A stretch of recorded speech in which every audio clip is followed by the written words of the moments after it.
जय हिंद दोस्तों, एक बार फिर से आप सभी का स्वागत है आपके अपने चैनल खाकी टाक में। मैं हूं आपका दोस्त आपका भाई अनुज सिंह, लेकर आया हूं आपके लिए एक और इन्फॉर्मेटिव वीडियो।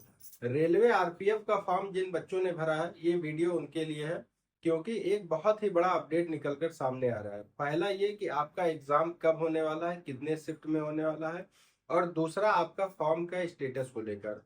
फॉर्म का स्टेटस आपको चेक कर लेना बहुत ही मैंडेटरी यहाँ पर हो चुका है, क्योंकि बहुत से बच्चों के फॉर्म रिजेक्ट किए जा रहे हैं। और रिजेक्ट हो रहे हैं, उनके फॉर्म में कुछ ना कुछ गलतियां हैं, और दूसरा उनकी फी का पेमेंट या किसी अन्य कारण के वजह से कुछ चीजें एरर आ रही है, इस वजह से फॉर्म आपका रिजेक्ट हो रहा है। बहुत से बच्चे शिकायत कर रहे हैं, कंप्लेन कर रहे हैं कि उनके फॉर्म का स्टेटस दिख नहीं रहा है या सक्सेस नहीं है। बहुत सारी बातें हैं, तो आपको अपने फॉर्म का स्टेटस कैसे चेक करना है और क्या नई अपडेट इसमें सामने निकल कर आई है, जिसे आपको ध्यान में रखना है। तो सबसे पहले आप अपने यहाँ पर विंडो में देख सकते हैं कि आप आरपीएफ की ऑफिशियल वेबसाइट पर जाएंगे। वहां पर आपको अप्लाई का जो एक कॉलम दिख रहा है, यहाँ पर आपको अप्लाई करना है। फिर इसके बाद आपको ऑलरेडी हैव एन अकाउंट पे जाके क्लिक कर देना है। जैसे ही आप क्लिक करेंगे, कुछ इस तरीके का विंडो आपके सामने खुलकर सामने आ जाएगी।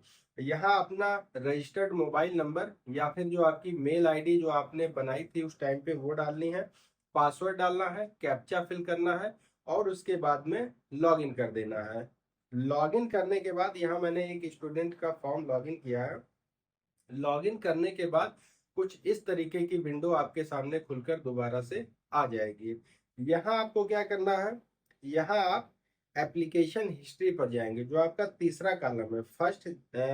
पहला जो कॉलम है जनरल इंस्ट्रक्शंस का है, फिर ऑनलाइन एप्लीकेशन का है, तीसरा है एप्लीकेशन हिस्ट्री का। आप एप्लीकेशन हिस्ट्री पर जाकर क्लिक कर दीजिए। जैसे ही आप क्लिक करेंगे, तो आपके सामने कुछ इस तरीके के विंडो खुलकर सामने आ जाएगी।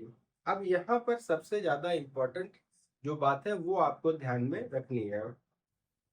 यहाँ इस बच्चे ने केवल कांस्टेबल के लिए फॉर्म फिल किया था, तो उसका एक एप्लीकेशन केवल यहाँ पर दिख रहा है। लेकिन जिन बच्चों ने कांस्टेबल एंड एसआई दोनों के लिए फॉर्म फिल किया था, तो ऊपर और नीचे दोनों जगह फॉर्म उसका खुलकर सामने आएगा। अब यहाँ देखना है आपको एप्लीकेशन स्टेटस और पेमेंट स्टेटस, ये दो चीजें बहुत ज्यादा मैंडेटरी है। पहले जो एप्लीकेशन स्टेटस था वो लोगों का सक्सेस दिखा रहा था, फी का पेमेंट जो था यानी कि पेमेंट स्टेटस वो भी सक्सेस है। अभी क्या हो रहा है कि कुछ बच्चों का एप्लीकेशन स्टेटस सक्सेस आ रहा है, लेकिन फी का पेमेंट सक्सेस नहीं आ रहा है। मोस्टली जो बच्चों में आएगा, आप यहाँ कुछ टेक्निकल बातें थोड़ी सी आप समझने की कोशिश करिए, प्रयास करिएगा, चीजें आपको समझ में आ जाएंगी। आप अपना फॉर्म अभी मत क्लिक करिए, जब आप ये वीडियो समाप्त हो जाए उसके बाद आप आसानी से अपना फॉर्म क्लिक करिए, देखिए क्या स्टेटस आपका आ रहा है, फिर उसके बाद मुझे कमेंट करिएगा। जो आपका पेमेंट स्टेटस है, जिन बच्चों का सक्सेस आ रहा है, पेमेंट स्टेटस जिन बच्चों का सक्सेस आ रहा है, उन्हें घबराने की कोई जरूरत नहीं है, उनका फॉर्म पूरी तरीके से सही है। जिन बच्चों का एप्लीकेशन स्टेटस नील दिखा रहा है, मतलब अभी डॉट लगा हुआ है, उन बच्चों, देखिए कुछ बच्चों का क्या हो रहा है कि एप्लीकेशन स्टेटस उनका सक्सेस है, और जो पेमेंट स्टेटस है वहां डैश लगा हुआ है। तो दोनों ही बच्चों को घबराने की जरूरत नहीं है।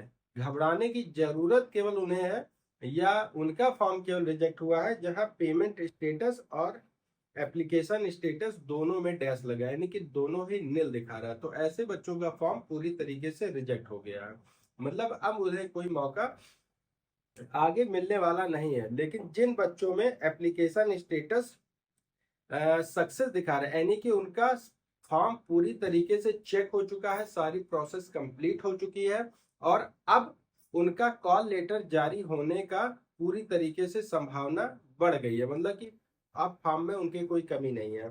लेकिन जिनका पेमेंट स्टेटस अभी सक्सेस है, एप्लीकेशन में अभी डैश लगा है, उनका फॉर्म अभी चेक किया जा रहा है।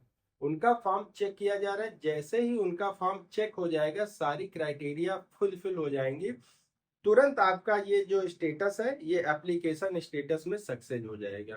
तो आप इतनी बातें समझ गए होंगे।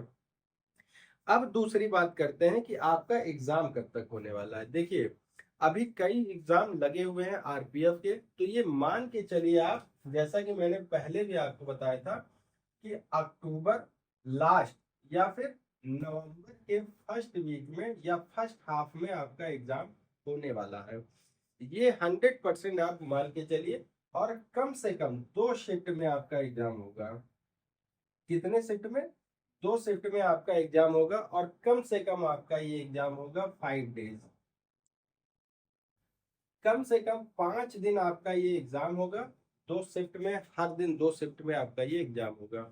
बड़ा एग्जाम है, फॉर्म ज्यादा भरे गए हैं, सीटें कम है। और सबसे बड़ी बात है कि ऑनलाइन एग्जाम है। ऑनलाइन एग्जाम जब होता है तो सेंटर्स को चूज किया जाता है और ऐसे सेंटर चूज किए जाते हैं जहां से पेपर लीक होने की संभावना ना के बराबर रहे। तो ये जान लीजिए, कम से कम आपका 5 दिन एग्जाम होगा, 2 शिफ्ट में होगा। और नवंबर फर्स्ट हाफ में या फिर दिसंबर के लास्ट वीक में आपके एग्जाम शुरू हो जाएंगे। तो आप अब अपने फॉर्म का स्टेटस चेक कर लीजिए और जहां कोई भी दिक्कत, कोई भी समस्या आ रही हो, बेशक मुझे कमेंट कर दीजिएगा। आप ये कमेंट करेंगे, सॉल्यूशन मैं आपको बता दूंगा कि अब आपको आगे करना क्या है। ठीक है, तो चलिए मिलते हैं एक और इंफॉर्मेटिव वीडियो के साथ। तब तक आप सभी को जय हिंद, जय भारत।